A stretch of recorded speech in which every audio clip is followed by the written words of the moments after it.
நூற்றாண்டு காலமாக இந்துக்கள் நடத்தி வந்த ஒரு தார்மீக போராட்டத்திற்கு ஒரு மிகப்பெரிய வரலாற்று சிறப்புமிக்க மாபெரும் வெற்றி கிடைத்திருக்கிறது.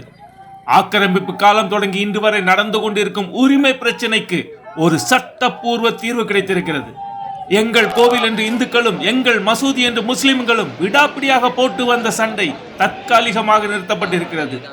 கோஷாலா சரஸ்வதி ஆலயத்தை சட்டப்படி மீட்டெடுத்திருக்கிறார்கள் இந்துக்கள்.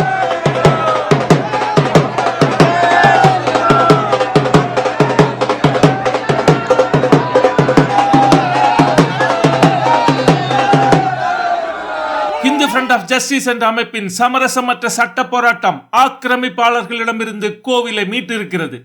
செக்குலர் நிர்பந்தங்கள் காரணமாக பல தசாப்தங்களாக நீடித்த கூட்டு வழிபாட்டு முறையை முற்றிலும் ரத்து செய்துவிட்டு மத்திய பிரதேச உயர்நீதிமன்றத்தின் இந்தூர் அமர்வு சர்ச்சைக்குரிய போத்சாலா வளாகம் முழுக்க அன்னை வாக்தேவி சரஸ்வதியின் ஆலயம் மட்டுமே என்று அதிரடியாக அறிவித்துள்ளது. ஒற்றை பார்வையிலேயே இது ஒரு இந்து கோவில் என்பதை காட்டும் இந்த கோவில் யாருக்கு சொந்தம் என்பது முடிவு செய்யதான் எத்தனை போராட்டங்கள். ஆமாம், கைப்புண்ணுக்கு கண்ணாடி தேவையா? தேவைப்பட்டிருக்கிறதே. தற்போது இந்த வரலாற்று சிறப்புமிக்க தீர்ப்பை இந்துக்கள் கோஷங்களுடனும் சிறப்பு பிரார்த்தனைகளுடன் விமர்சனையாக கொண்டாடி வருகிறார்கள். ஆனால் மறுபக்கத்தில் இஸ்லாமிய தரப்போ தங்களின் ஆக்கிரமிப்பை தங்களின் பரம்பரை உரிமை என வாதிட்டு கடும் கோபத்துடனும் அதிருப்தியுடனும் இருக்கிறார்கள்.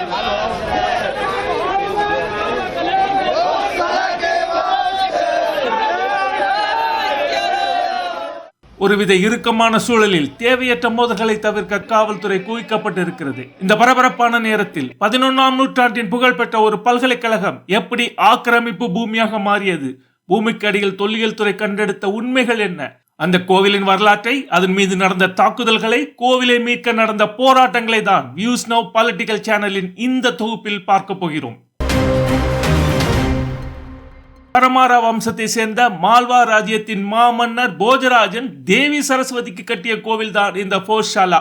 இதை கோவில் என்பதை விட வேதங்களும் சமஸ்கிருதமும் கற்பிக்கப்பட்ட ஒரு பிரம்மாண்டமான பல்கலைக்கழகம், ஒரு வித்யாபீடம் என்றுதான் சொல்லணும். ஆனால் 13ஆம் நூற்றாண்டில் இஸ்லாமிய படையெடுப்பால் இந்தியாவின் பல கோயில்களுக்கு நேர்ந்த அதே கதி இந்த கோவிலுக்கும் ஏற்பட்டது. அலாவுதீன் கில்ஜியின் படைகள் மால்வா மீது கொடூர படையெடுப்பு நடத்தி இங்கிருந்த வித்யாபீடத்தை சிதைத்தன.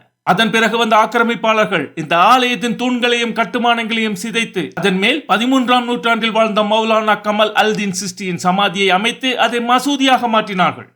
ஆங்கிலேய கிறிஸ்தவ ஆக்கிரமிப்பு ஆட்சி காலத்தில் இங்கிருந்த மூலவரான அன்னை சரஸ்வதியின் அசல் சிலை திருடப்பட்டு லண்டன் பிரிட்டிஷ் அருங்காட்சியகத்திற்கு கொண்டு செல்லப்பட்டது.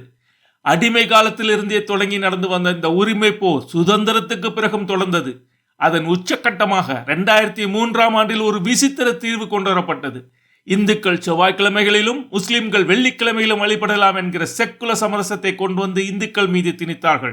செக்குல இந்தியாவில் வக்போடுதான் முக்கியம். இந்துக்கள் சொத்துகள் கோவில்கள் என்றால் காக்கா கடி கடித்துக் கொள்ள வேண்டியதுதான். விஞ்சி போனால் இந்துக்கள் குமரி கொள்ளலாம், உரிமை கோர முடியாது. இப்படியாக இந்துக்களும் முஸ்லிம்களும் மோதிக்கொள்ள விஷயம் நீதிமன்றம் சென்றது. இது யாருக்கு சொந்தம் என்பதை உறுதி செய்ய விஞ்ஞான முறைப்படி ஆய்வு நடத்த தொல்லியல் துறைக்கு உத்தரவிட்டது உயர் நீதிமன்றம். ஆய்வு நடத்த தடை கோரிய இஸ்லாமியர்களின் மனுவை தள்ளுபடி செய்த உச்ச நீதிமன்றமும் ஆய்வு நடத்த உத்தரவிட்டது.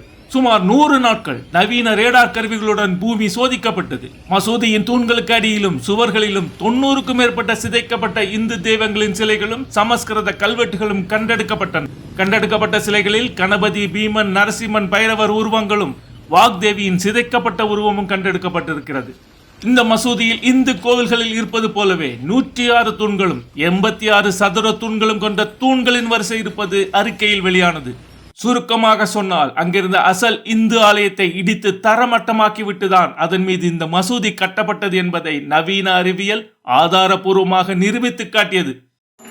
இத்தனை ஆதாரங்களை, அறிவியல் சான்றுகளை அடுக்கிய பின்னரே நீதிமன்றமும் இந்த வளாகத்தின் அசல் அடையாளம் போஷாலா என்பதை உறுதி செய்திருக்கிறது. செக்குல சமரச ஏற்பாடான வெள்ளிக்கிழமை நமாஸ் செய்வதற்கான அனுமதியை முற்றிலும் ரத்து செய்து இந்துக்களுக்கு மட்டுமே தடையில்லா முழு வழிபாட்டு உரிமையை வழங்கியிருக்கிறது.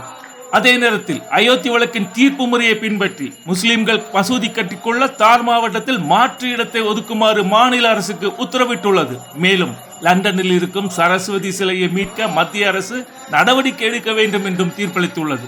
இந்த தீர்ப்பு இந்துக்களுக்கு கிடைத்த மிகப்பெரிய வெற்றிதான், மறுப்பதற்கில்லை. ஆனால் இந்த தீர்ப்பு ஒரு தற்காலிக நிம்மதி மட்டுமே. ஏனென்றால் முஸ்லிம் தரப்பு இந்த தீர்ப்பை எதிர்த்து உடனடியாக உச்சநீதிமன்றத்துக்கு செல்ல போவதாக அறிவித்துள்ளது. முழு முடிவு வரை இன்னும் பல காலம் போராட வேண்டி வரலாம். சுதந்திர இந்தியாவில் கூட இந்துக்கள் தங்களின் அசல் வழிபாட்டு தலங்களை மீட்டெடுக்க ஏன் பல தசாப்தங்களாக நீதிமன்ற படிக்கட்டுகளில் ஏறி போராட வேண்டியிருக்கிறது? அயோத்தி மட்டுமே ஒரு முழுமையான வெற்றி, அது மட்டுமே மீட்டெடுக்கப்பட்டிருக்கிறது. ஆனால் காசி, மதுரா மற்றும் இந்த போட்சாலா போல இன்னும் எத்தனை இடங்களுக்காக இந்துக்கள் தொடர்ந்து போராடி கொண்டே இருக்க வேண்டும்? தங்களுக்கே சொந்தமான வழிபாட்டு உரிமைகளுக்காக இந்துக்கள் இன்னும் எத்தனை காலம்தான் போராட வேண்டும்? இந்த கேள்வி உங்கள் மனதை உலுக்கி இருந்தால் இந்த வீடியோவை கட்டாயம் லைக் செய்யுங்க, உங்கள் நண்பர்களுக்கு ஷேர் செய்யுங்க. போட்சாலா தீர்ப்பு குறித்தும் தொடரும் இந்த உரிமை போராட்டம் குறித்தும் உங்களது ஆழமான எண்ணங்களை மறக்காமல் கமெண்ட்ல சொல்லுங்க.